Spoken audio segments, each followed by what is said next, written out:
I just feel really blessed myself, just all in all, the concerns and worries I have are just insignificant compared to everybody else. So, okay. So today I get to welcome Lynne Bell, the Executive Director for Leadership Fauquier for the Boys and Girls Club. You took that over back in 2014 as Executive Director in challenging times. And you certainly made some transformations there. And I know throughout all of that, you have been an avid supporter of Leadership Fauquier and one of our favorite speakers. You have spoken every year and given a very inspiring presentation to my class. So I welcome you here today, and know we will also have an inspiring conversation. Looking forward to it. Before we get started on what's been going on for you the last 6 months or so of chaos and growth, I'm sure, is maybe tell us a little story about you and leadership, and a story that might illustrate you as a leader, or how you've gotten to where you are today. Well, I think probably the one thing that's kept me motivated and kind of my own personal mantra is that anything is possible. And it might not be through the means that we automatically assume. It might be through another means, but really, as a leader, anything is possible. And I think probably one of the most significant examples that just happens to also be involved related to the Boys and Girls Club is the Boys and Girls Club doing away with all of the debt that they had on the building. It was with a conversation with my board chairman, or then board chairman, John Nettles, that I said, wouldn't it be great if the previous owner of the building just bought the building back? And he's like, I can't see that happening, Lynne, but let's go ahead and have the conversation, and we'll move forward with that idea, but let's make sure that we have a number of options.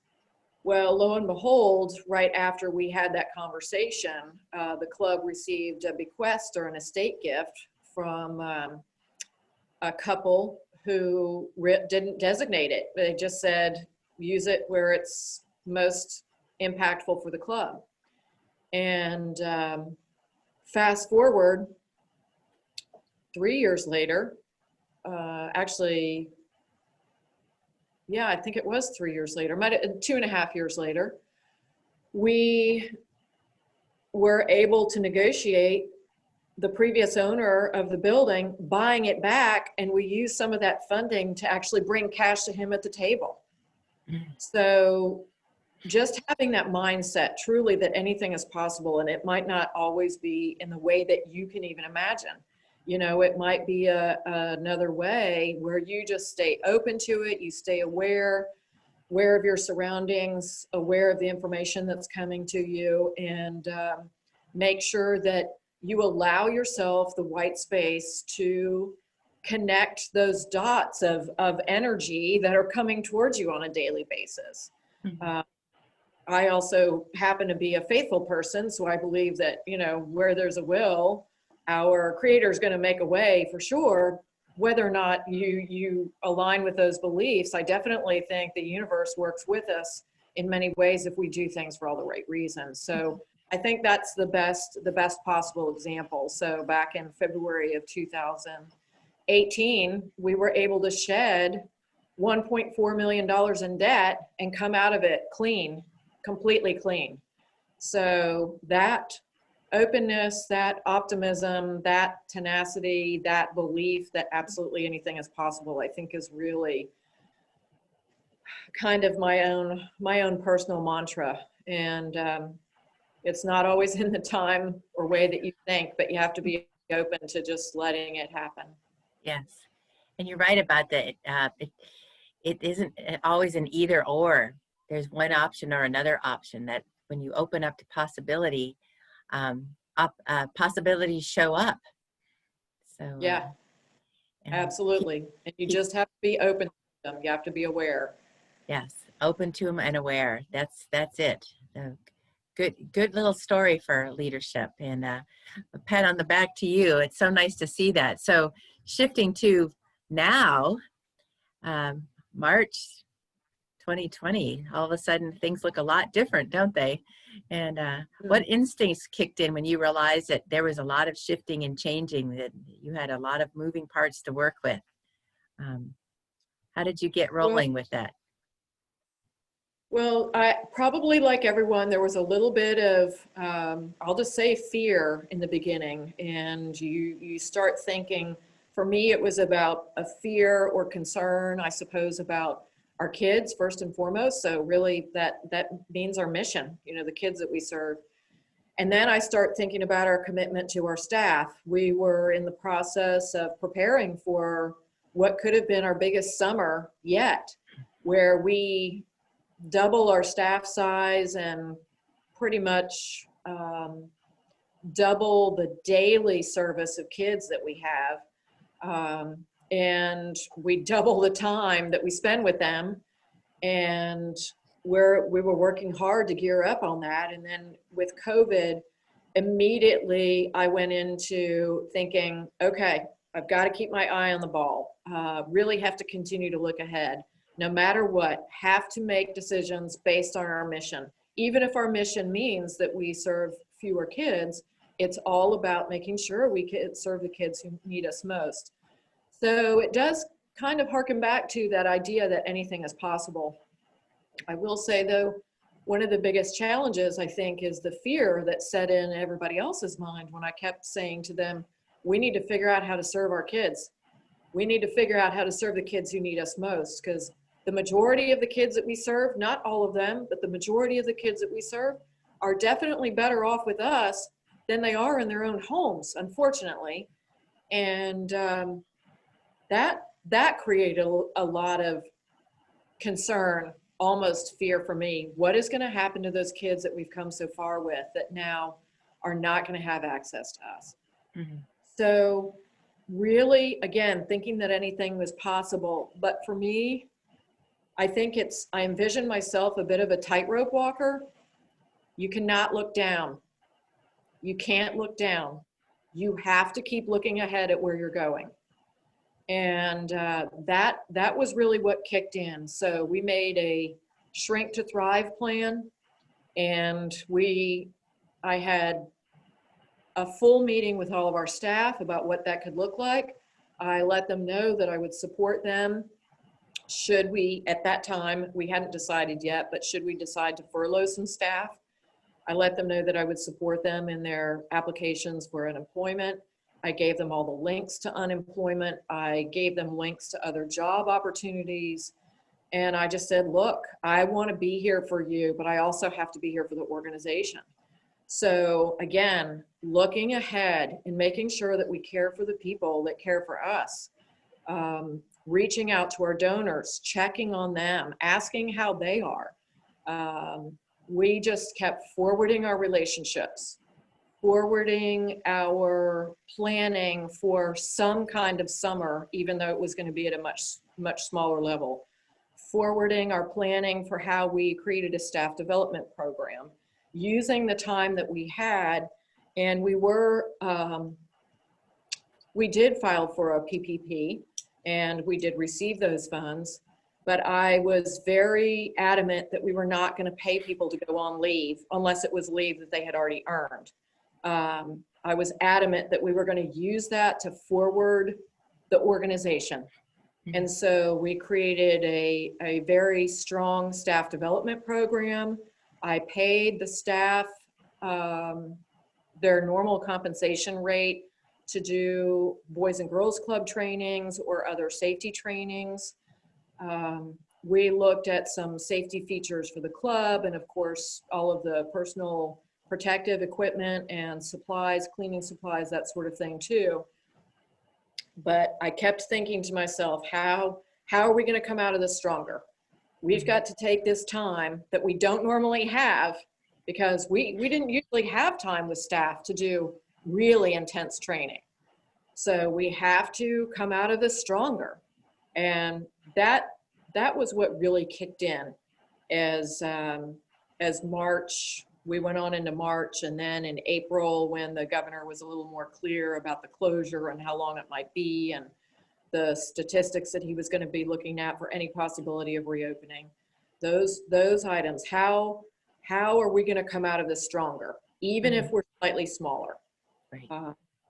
So I tried to over communicate as much as I could with board members, over communicate with staff, make sure we maintained all of our relationships. We over communicated with donors and foundation, the foundations that support us, the Path Foundation, Wise Foundation, the Hilton Foundation.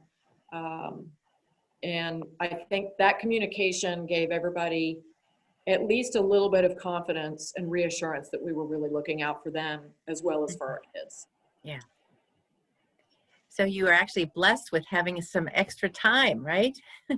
to do those things that are always in that to do later function, correct? Yeah, right. That's exactly right. Our leadership development program with our own staff, and just so that we can come out and be stronger. That's exactly the view that we took. Yeah. So what did you find is one of the bigger challenges that you met in the beginning of all of this? I think it was other folks on the team being a little paralyzed by fear.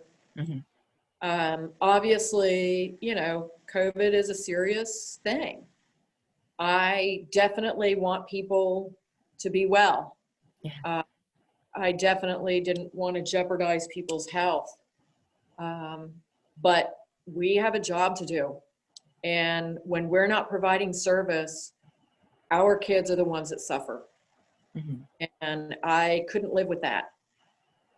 So I gave staff an opt-out, a voluntary opt-out. If they weren't comfortable being on site, that was fine. I will say it goes beyond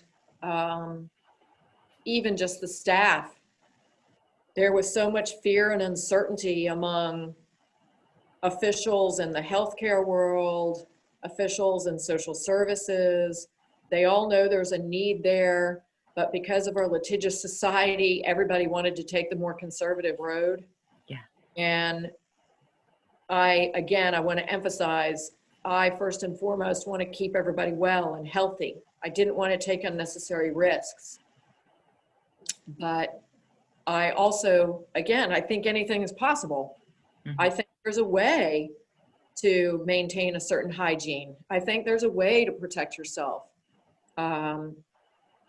That's probably the biggest challenge, was that fear and uncertainty that was pervasive among our community, our smaller club community, and our community at large. That most definitely is the biggest obstacle. Yeah. It continues to be, I think. I was just going to ask you, so what in your magic toolbox that you have there, that you're over on the side, did you pull out to help alleviate people's fear and enable yourself to go ahead and keep moving forward despite that? Again, communication and information is key. I read everything that came across my desk. They were intense days. We're getting direct communications from the Department of Social Services as a certified exempt, essentially childcare facility. I was trying to make sure that I was aware of hot spots, COVID hot spots. Staff would come and ask questions about, this family went to visit family and went to the beach, and, that's a hot spot. Do we need to treat those kids differently? I pulled up the map of Virginia and I said, look, guys, you got to be real. Compared to Virginia Beach, Prince William County and Fairfax County have higher rates of COVID per 10,000 people. Are we going to tell our kiddos if they go to Wegmans, they can't come? I mean, we had to maintain a level of logic and maintain a level of information that was straightforward and corroborated information. There was a lot of information that came out. You have to do your best to stay in the middle of the most accurate information. And there are still going to be people who have fears and concerns, and you have to allow them to have it. Right. That was really key, being open, adaptable, communicating as best you can, and making sure that you're armed with the best communication possible. This kind of reminds me of a conversation I think I had with the leadership Fauquier team about being aware of your surroundings, being aware of your environment. Yeah. That's exactly the point. You have to be aware of your environment and give people confidence by the knowledge you have of what's going on around you. Right. So you mentioned we a lot when you're talking. So you have your team and you have your organization. So what are some of the things that you learned about your team? I know that sometimes the bravest people you find have their own fears. It's true, right? Yeah. Yes. Oh, yes. It was interesting to kind of see how the team changed or didn't change my perception of them. Okay.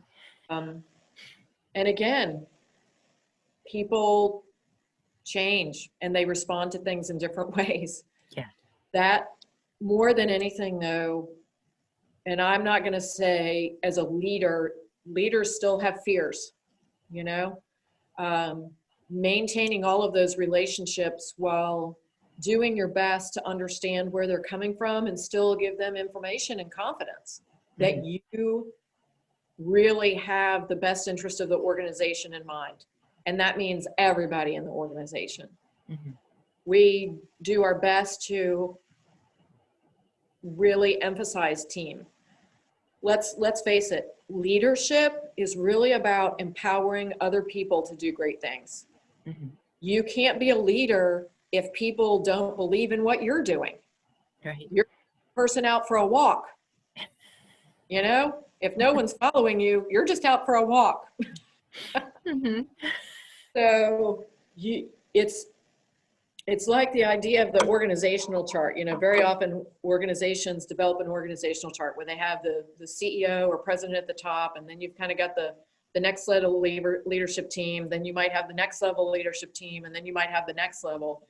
And then of course, above all that, for a nonprofit, there are board members.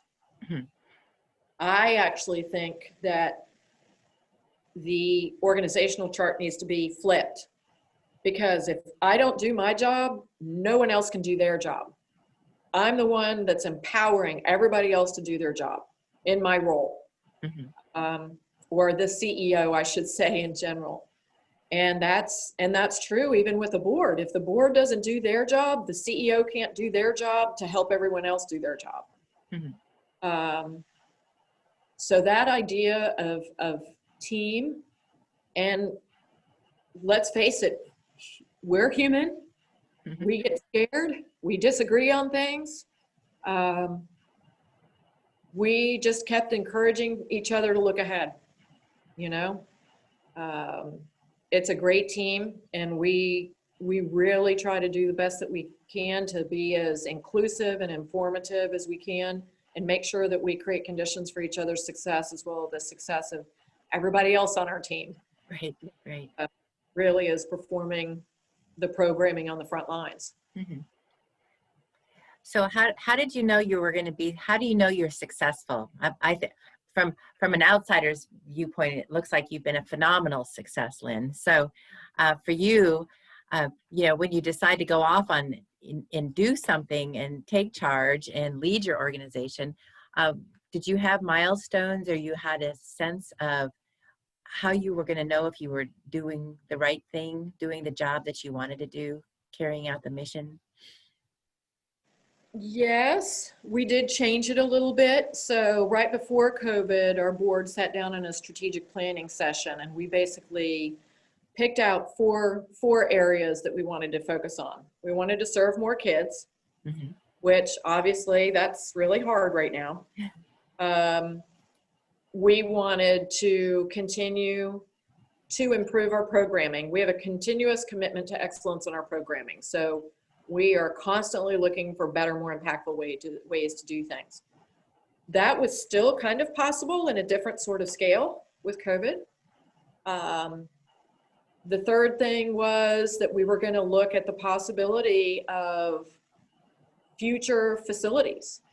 and making sure that we keep our eye on the ball for, again, what is possible for us to expand our services and to be more solidly effective in the areas that the facilities that we already use. So that meant at that time our school-based facilities, but also the facility on Keith Street.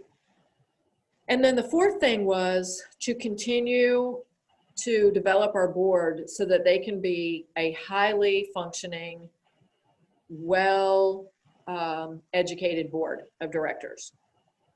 So with those strategic priorities in mind, COVID actually caused me definitely to rethink it. Certainly, we're not going to be able to improve or increase the number of kids that we serve. So what does that mean? To me, it was an automatic transition to serving the kids that we serve more impactfully, and maybe continuing to serve more kids within the context of COVID. So we put together some virtual programming. We were looking at some virtual activities for kids that weren't even affiliated with the club. What we did, our clubhouse at home, that we made available free to every child in the community, which they had more time to do it during the summer, I suppose. And it's not as effective right now during the school year.